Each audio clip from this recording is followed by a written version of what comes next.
বন্ধুরা, আপনারা কি জানেন যখন ইরানের ভূমি থেকে ইসরায়েলের উদ্দেশ্যে ক্ষেপণাস্ত্র ছুড়ানো হয় তা কতগুলো বাধা অতিক্রম করে ইসরায়েলে পৌঁছায়? চলুন দেখা নেওয়া যাক। বন্ধুরা, এটা হচ্ছে ইরান, আর এটা হচ্ছে ইরাক, আর এটা হচ্ছে সিরিয়া, আর এটা হচ্ছে জর্দান, আর ছোট্ট এটা হচ্ছে ইসরায়েল। যখন ইরান থেকে ইসরায়েলকে লক্ষ্য করে ক্ষেপণাস্ত্র ছুড়ানো হয় তখন ইরানের আকাশ ছেড়ে ইরাকের উপর দিয়ে যায়। ইরাকে রয়েছে আমেরিকার সামরিক ঘাঁটি আল আসাদ, আর এই ঘাঁটিতে রয়েছে পেট্রিয়ট এয়ার ডিফেন্স সিস্টেম। তা দূর থেকে ক্ষেপণাস্ত্র শনাক্ত করে এবং কিছু ক্ষেপণাস্ত্র ধ্বংস করে ফেলে। এরপর মিসাইলগুলো পৌঁছায় সিরিয়ার আকাশে, আর এই অঞ্চলে নজরদারি চালায় আমেরিকার ইউএক্স নজরদারি বিমান। এর ফলে ইসরায়েল আগে থেকে জানতে পারে মিসাইল তাদের দিকে আসতেছে। তারপর মিসাইল প্রবেশ করে জর্দানের আকাশ সীমায়, আর জর্দানে রয়েছে আমেরিকার থার্ড এয়ার ডিফেন্স সিস্টেম। তা খুব সহজে ব্যালিস্টিক মিসাইলকে শনাক্ত করে এবং কিছু মিসাইল ধ্বংস করে ফেলে।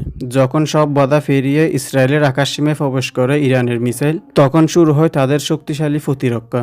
প্রথম স্তর আয়রন ডোম, দ্বিতীয় স্তর ডেভিড সিলিং এবং তৃতীয় স্তর এরো 2 এবং এরো 3। এইসব সিস্টেম মিলে মিসাইলকে আকাশে ধ্বংস করার চেষ্টা করে। তারপরেও যদি কোনো মিসাইল এসব আকাশ প্রতিরক্ষা ব্যবস্থা ফাঁকি দিয়ে বেরিয়ে যায় তাহলে তা সরাসরি ইসরায়েলের ভূখণ্ডে আঘাত করে। এবার চিন্তা করে দেখুন, ইরানের মিসাইল কতগুলো বাধা অতিক্রম করে ইসরায়েলের ভূখণ্ডে আঘাত করে।